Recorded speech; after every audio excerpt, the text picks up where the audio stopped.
ഞാൻ ഇന്ന് പറയാൻ ഉദ്ദേശിക്കുന്നത് പ്രഗ്നൻസിയിലുള്ള ഉണ്ടാവാൻ സാധ്യതയുള്ള ബ്ലീഡിങ്ങിനെ കുറിച്ചാണ്.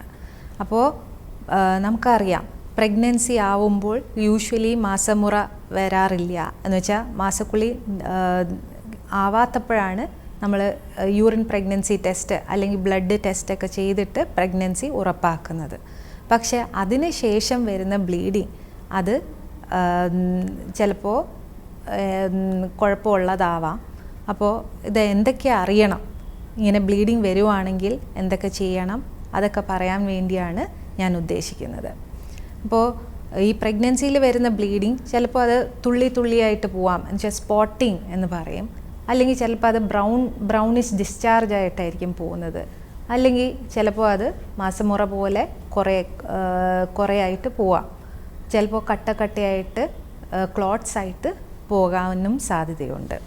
അപ്പോൾ പ്രഗ്നൻസി ആയി ഒരു 1.5 മാസം 2 മാസമൊക്കെ ആകുമ്പോൾ ഇങ്ങനെ സ്പോട്ടിംഗ് ഒക്കെ ആവുകയാണെങ്കിൽ അതിൻ്റെ കാരണങ്ങൾ പലതായിരിക്കും. ചിലപ്പോൾ അത് ത്രെറ്റൻഡ് അബോർഷൻ, ത്രെറ്റൻഡ് മിസ്കാരേജ് അങ്ങനെയാണ് പറയുന്നത്. എന്ന് വെച്ചാൽ ഇത് നല്ല പ്രഗ്നൻസിയാണ്, പക്ഷേ അത് ചിലപ്പോൾ അബോർഷൻ ആയി പോകാനുള്ള സാധ്യതയുണ്ട്. അപ്പോൾ ഒരു സ്കാൻ എടുത്ത് നോക്കി ആ കുഞ്ഞിൻ്റെ തുടിപ്പൊക്കെ ഉണ്ടെങ്കിൽ പ്രഗ്നൻസി അത് കണ്ടിന്യൂ ചെയ്യാനായിട്ട് ചിലപ്പോൾ ഡോക്ടർ മരുന്നൊക്കെ തരുന്നതായിരിക്കും. പിന്നെ ചിലപ്പോൾ റെസ്റ്റൊക്കെ ആവശ്യം വരാം. പിന്നെ ഉള്ളത് കൂടുതലായിട്ട് ബ്ലീഡിങ് ആയിട്ട് പോകുന്നു, കുറേ ക്ലോട്ട്സ് ആയിട്ട് പോകുന്നുണ്ടെങ്കിൽ അത് ചിലപ്പോൾ കംപ്ലീറ്റ് അബോർഷൻ ആയിരിക്കാം. അപ്പോൾ അങ്ങനെ ബ്ലീഡിങ് വരുമ്പോൾ ചിലപ്പോൾ വയറുവേദന അതൊക്കെ കൂടെ വരാം. പിന്നെ ഉള്ളത് സ്പോട്ടിംഗ് ആയിട്ട് തന്നെ വരും, പക്ഷേ തുള്ളിയായിട്ട് മാത്രമേ പോകുന്നുള്ളൂ. പക്ഷേ കൂടുതലായിട്ട് വയറുവേദനയായിട്ടായിരിക്കും ചിലപ്പോൾ വരുന്നത്. എന്നുവെച്ചാൽ വയറുവേദന കഠിനമാണ്, ഉറങ്ങാൻ സാധിക്കത്തില്ല, അങ്ങനെയൊക്കെ ഉണ്ടെങ്കിൽ ചിലപ്പോൾ അത് എക്ടോപിക് പ്രഗ്നൻസി ആയിരിക്കാം. എക്ടോപിക് പ്രഗ്നൻസി എന്ന് പറഞ്ഞാൽ ഈ പ്രഗ്നൻസി സാധാരണ രീതിയിൽ യൂട്രസിൻ്റെ അകത്താണ് ഇംപ്ലാന്റേഷൻ വരുന്നത്. പക്ഷേ ഈ എക്ടോപിക് പ്രഗ്നൻസിയിൽ യൂട്രസിന് വെളിയിൽ ട്യൂബിലായിരിക്കാം ചിലപ്പോൾ ആ പ്രഗ്നൻസി വരുന്നത്. അങ്ങനെയാവുമ്പോൾ ചിലപ്പോൾ ട്യൂബ് റപ്ചറായി അതിൽ ബ്ലീഡിംഗ് ഒക്കെ വന്ന് അത് കാരണം ചിലപ്പോൾ വയറുവേദന അങ്ങനെയൊക്കെ വരാം. ചിലപ്പോൾ അത് ബോധക്കേട് വരെ വരാൻ സാധ്യതയുണ്ട്. അപ്പോൾ ഇങ്ങനെ എന്തെങ്കിലും സ്പോട്ടിങ്ങും കൂടുതൽ വയറുവേദന അങ്ങനെയൊക്കെ ഉണ്ടെങ്കിൽ ഉടനെ തന്നെ ഹോസ്പിറ്റലിൽ പോയി കാണിക്കേണ്ടതാണ്. പിന്നെ ഉള്ളത് ചിലപ്പോൾ 1.5 മാസം ഒക്കെ ആവുമ്പോഴത്തേക്ക് ചിലപ്പോൾ ഇങ്ങനെ കുറച്ച് ബ്ലീഡിങ് ഒക്കെ കാണാം. അത് ചിലപ്പോൾ ഇംപ്ലാന്റേഷൻ ബ്ലീഡിങ് എന്ന് വെച്ചാൽ ഈ പ്രഗ്നൻസിയിൽ ഫെർട്ടിലൈസേഷൻ നടക്കുമ്പോൾ ഈ സൈഗോട്ട് പോയി ഇംപ്ലാന്റ് ചെയ്യും. എന്ന് വെച്ചാൽ യൂട്രസിൽ ലൈനിങ്ങിൽ ഭിത്തിയിൽ അത് ഇരിക്കുമ്പോൾ ചിലപ്പോൾ കുറച്ച് ബ്ലീഡിങ് ആയിട്ട് വരാം. അത് വളരെ കുഴപ്പമൊന്നും വരുത്തില്ല, യൂഷ്വലി കുഴപ്പമൊന്നും വരാറില്ല. അപ്പോൾ ഇത് നമ്മളിപ്പോൾ ഫസ്റ്റ് ട്രൈമസ്റ്റർ ബ്ലീഡിങ്, ആദ്യത്തെ 14 ആഴ്ചയിൽ വരുന്ന ബ്ലീഡിങ്ങിനെ കുറിച്ചാണ് പറഞ്ഞത്. ഇതല്ലാതെ വെസിക്കുലർ മോൾ എന്ന് പറഞ്ഞാൽ മുന്തിരിക്കൊല ഗർഭം, അതിലും ബ്ലീഡിങ് ആയിട്ട് ചിലപ്പോൾ വരാം. അപ്പോൾ പണ്ടത്തെ കാലത്തൊക്കെ സ്കാനൊന്നും ഇല്ലായിരുന്നപ്പോൾ അത് ചിലപ്പോൾ ഈ മുന്തിരി പോലെയുള്ള കുമിളകൾ പോലെ ചിലപ്പോൾ ഈ ബ്ലീഡിങ്ങിൻ്റെ കൂടെ പോവാം. അപ്പോൾ അങ്ങനെ വരുമ്പോൾ ഈ മുന്തിരിക്കുല ഗർഭം റൂൾ ഔട്ട് ചെയ്യേണ്ടതാണ്. പിന്നെ ബ്ലീഡിങ് വരുന്നുണ്ടെങ്കിൽ ചിലപ്പോൾ വയറുവേദനയൊക്കെ ഉണ്ടെങ്കിൽ ചിലപ്പോൾ നേരത്തെ പെയിൻ വരുന്നത് കൊണ്ടായിരിക്കാം. എന്ന് വെച്ചാൽ പ്രീടേം ലേബർ എന്ന് വെച്ചാൽ നേരത്തെ വേദന വന്ന് പ്രസവിക്കാനുള്ള സാധ്യത.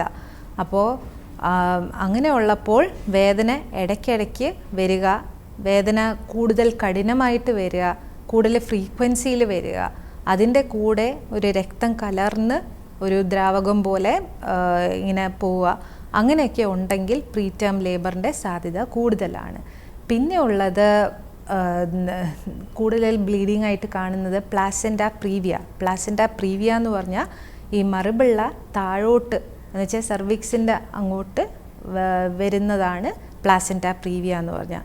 അത് കാരണവും ചില സമയത്ത് ബ്ലീഡിങ് ഉണ്ടാവാൻ സാധ്യതയുണ്ട്. പിന്നെ ഉള്ളത് ഇങ്ങനെ ഈ പ്ലാസെൻറ്റ യൂട്രസിൽ നിന്ന് വേർപെട്ട് വരിക എന്ന് വെച്ചാൽ എബ്രപ്ഷ്യോ പ്ലാസെൻറ്റ. അത് കാരണം ചിലപ്പോൾ കുഞ്ഞിന് തന്നെ കുഞ്ഞിൻ്റെ തന്നെ അനക്കം നിന്നു പോകാനായിട്ടുള്ള സാധ്യതയുണ്ട്. അപ്പോൾ അതിൽ കൂടുതൽ ബ്ലീഡിങ്ങും കുഞ്ഞിൻ്റെ അനക്കക്കുറവ് അങ്ങനെയൊക്കെ ആയിട്ടായിരിക്കും കാണിക്കുന്നത്. അപ്പോൾ എന്ത് കാരണം വെച്ചാലും ഇപ്പോൾ പ്രഗ്നൻസി സമയത്ത് ബ്ലീഡിങ് എന്തെങ്കിലും ഉണ്ടെങ്കിൽ ഒരു ആശുപത്രിയിൽ കൊണ്ടുപോയി കാണിച്ച് വിദഗ്ധ ഡോക്ടറിനെ കാണിച്ച് അതിൻ്റെ ഉള്ള ട്രീറ്റ്മെൻറ്റ് ചെയ്യുന്നതായിരിക്കും നല്ലത്. ഇപ്പോൾ ചിലപ്പോൾ കൺസർവേറ്റീവ് മാനേജ്മെൻറ്റ് എന്ന് വെച്ചാൽ ബ്ലീഡിംഗ് ഒന്നും വലിയ കൂടുതലായിട്ടൊന്നും ഇല്ല, പ്രഗ്നൻസി കുഴപ്പമൊന്നുമില്ല എന്ന് വെച്ചാൽ സ്കാൻ ചെയ്തിട്ട് വലിയ കുഴപ്പമൊന്നുമില്ലെങ്കിൽ ചിലപ്പോൾ കൺസർവേറ്റീവ് മാനേജ്മെൻറ്റ് ആയിരിക്കും ചെയ്യുന്നത്. എന്നാൽ ചില സമയത്ത് ബ്ലീഡിങ് കൂടുതലാണ്, കൂടുതൽ ക്ലോത്ത്സ് ആയിട്ട് പോകുന്നു, അങ്ങനെ എന്തെങ്കിലും ഉണ്ടെങ്കിൽ ചിലപ്പോൾ അത് ടെർമിനേഷൻ എന്ന് വെച്ചാൽ അപ്പം തന്നെ ചിലപ്പോൾ സിസേറിയൻ ചെയ്യേണ്ടി വരാം, ചിലപ്പോൾ സക്ഷൻ ഇവാക്യുവേഷൻ അങ്ങനെയൊക്കെ ചെയ്യേണ്ടി വരാം. അത് എത്ര മാസമായി അതൊക്കെ വെച്ചിട്ടാണ് ഡോക്ടർ നിശ്ചയിക്കുന്നത്. അപ്പോൾ എന്ത് തരം ബ്ലീഡിംഗ് ആണെങ്കിലും ഡോക്ടറിനെ കൊണ്ടുപോയി കാണിക്കുക. പിന്നെ കൂടുതൽ ബ്ലീഡിംഗ് ഉണ്ടെങ്കിൽ ചിലപ്പം രക്തം അമ്മയ്ക്ക് കൊടുക്കേണ്ടി വരാം. അപ്പോൾ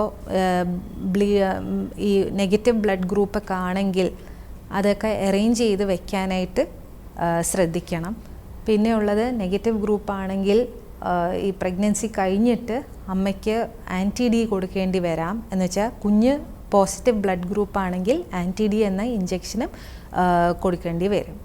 അപ്പോൾ ഇതെല്ലാം പറഞ്ഞുകൊണ്ട് ഞാൻ എൻ്റെ വാക്കുകൾ ചുരുക്കുന്നു. നന്ദി, നമസ്കാരം.